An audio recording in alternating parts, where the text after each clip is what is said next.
We are going to look at Mr. Ambwere.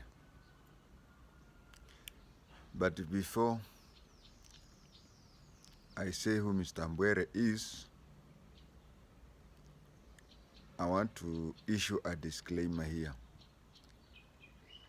that especially on this step, I'm not talking about other videos, although it is also applicable to other videos. In law, you can sue somebody for defamation if the facts are there and the facts are known and the facts are available and the person spreads information about you contrary to what you are. But if for over 60, for over 50 decades, over 50 years, all that you have done, you have lived a life that you tell people that this is what happened, and even the simplest of the simple people know that whatever you are saying cannot really happen, then you cannot sue that person. If for all that time, or if up to the time of recording the video, you have laid down a formula that is convincing, showing how you became a billionaire, and it is convincing to a lot of people, then anybody else who's talking about things that are contrary to what you have said, you can sue that person. But when, those days we did not have Illuminati. Those days there was no Illuminati. But in today's life, if you suddenly become rich and come up with a story that you can only convince yourself that this is how I made billions, then you cannot sue anybody who will claim that you did an Illuminati. As I've said, when Ambwere made his millions, then it was millions, but today it's billions, he has never explained reasonably well how he acquired his wealth. So that is the disclaimer, that he cannot sue me or anybody else because he himself does not convincingly convince anybody. Mr. Ambwere is a carpenter, was trained as a carpenter. But as we speak today, Ambwere is one of the best accountants. I am aware that even some colleges where people were being trained for CPA, he would visit them and give lectures. But then, how did he reach where he is? According to Mr. Ambwere, he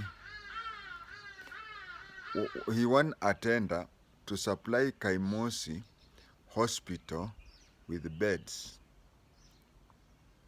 Just one hospital with beds, and he made it. Now, if the person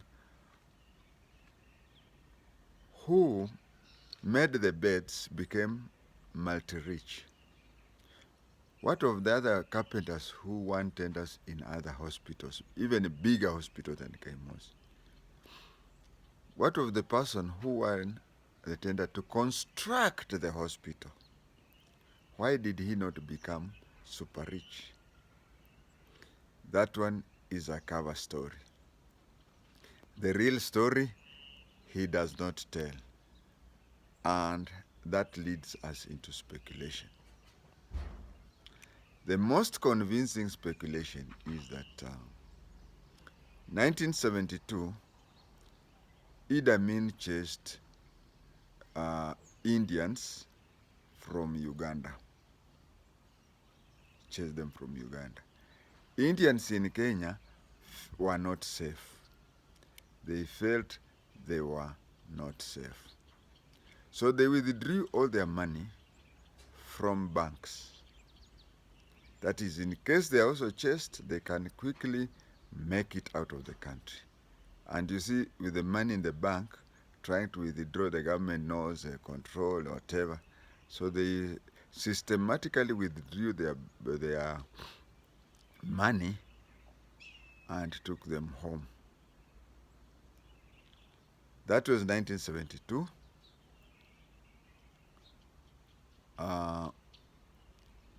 Over 50 years later, 52 years later, I still think that Indians in Kenya don't bank all the money.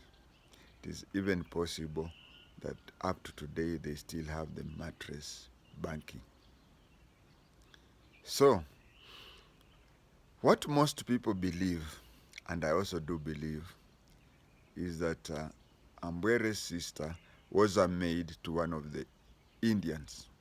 So one day she went, as she was housekeeping, if you don't know, ni kutandika kitanda, kufagia room, kufanya nini,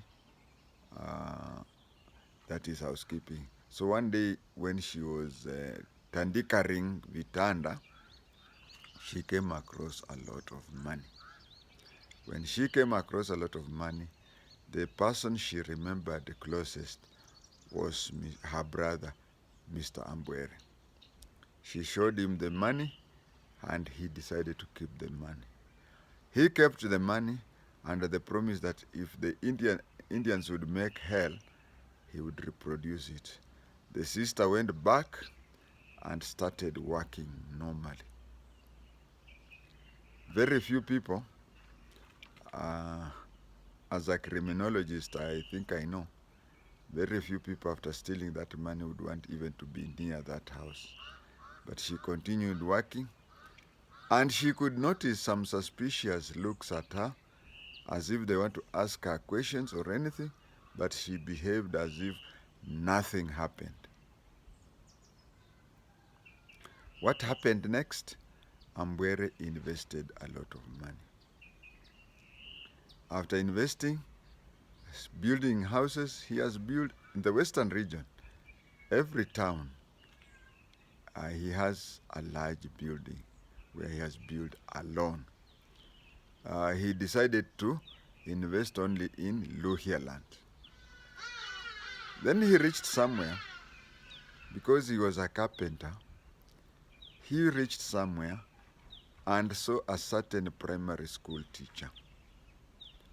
Primary school teacher, he asked that primary school teacher to resign. And he asked the primary school teacher how much he earned from the government.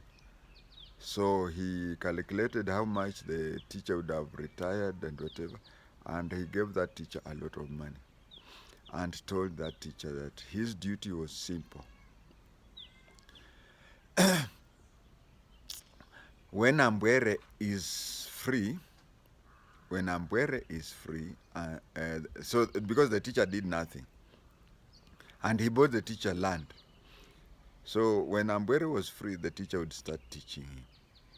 The teacher took Ambwere all along and made Ambwere study CPE, not KCP, CPE. Those days it was CPE. After Ambwere passed CPE as a private student, the same teacher coached Ambwere to study Form 1 paka Form 4. That is when he did his O-level. Then they parted ways. Then Ambwere looked for another teacher who taught him accounting. And as I've said, Ambwere used to visit colleges where they are undertaking CPA, and he would give lectures. Meanwhile, he went to his home area. All these years, he's constructing plazas. Those days, they were not called plazas, but for millenniums, let me call it plaza. You know, millenniums, nikiwaambia flats, they don't know. They want to hear apartments. Buildings, they call it plaza. So he constructed big houses there. He educated himself until he became a very good accountant. Then he went back where he came from. He looked at his neighbor on one side and said, "How big is your land?" Person said, 3 acres.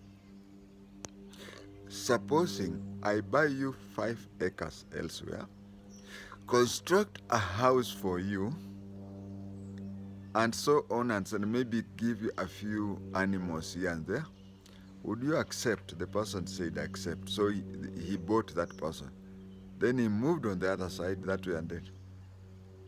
A joke went around that he bought the whole sublocation until he became the sub-chief of his own.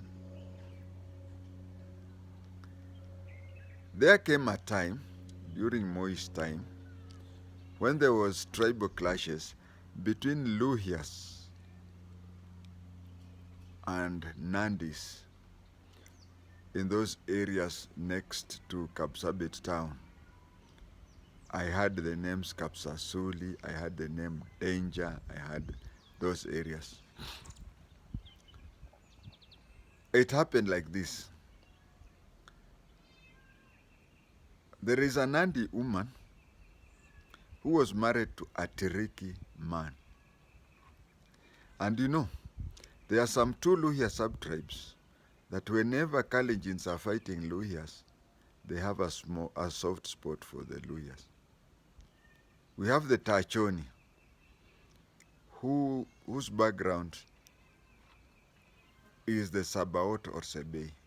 So whenever Kalenjins have issues with the Luhyas, they don't consider Tachonis as a Luhya. They consider them as Kalenjin. And in the Kapsabet area, we have a Kalenjin tribe called Terik. Now, the Tiriki of Kaimosi came from Terik. So Nandis, Kalenjins in generally don't treat Tirikis as a Luhya. They consider them to be Kalenjins. So this lady, who was a Nandi, married to a Tiriki, they had domestic violence, man and wife. The husband beat up the woman and killed her. There was a meeting, and you see, you'll not believe it, that these 2 Luhya sub-tribes have a working knowledge of Kalenjin tribe language.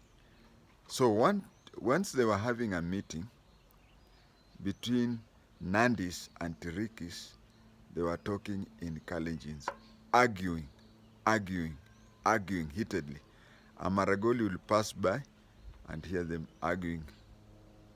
The only thing the Maragoli had was, "Waluya tokeni mrudi kwenyu." So Maragoli was saying, "Sasa mndugu na ndugu," that is a Tiriki and a Mnandi, "munagombana, how do I come in?" That is how the war in Kapkangani, Kapsasuli, Danger. I used to hear those towns being mentioned. If you ask me to take you there, I'll be more stranded than you. So that is how these people started fighting. The information came and reached Ambwere. Who is a Maragoli? What did Ambwere do? He went to Butere, came out with Angola, Mozambique. When he came with Angola, Mozambique, the Angola, Mozambique came, and Moi became annoyed, and he told Ambwere, "If you misuse your property, the government will grab it." And that is how the war in those area ended. There is Melody Sinzore. I think she's related to Ambwere. That is the mysterious billionaire from Western Kenya. Thank you.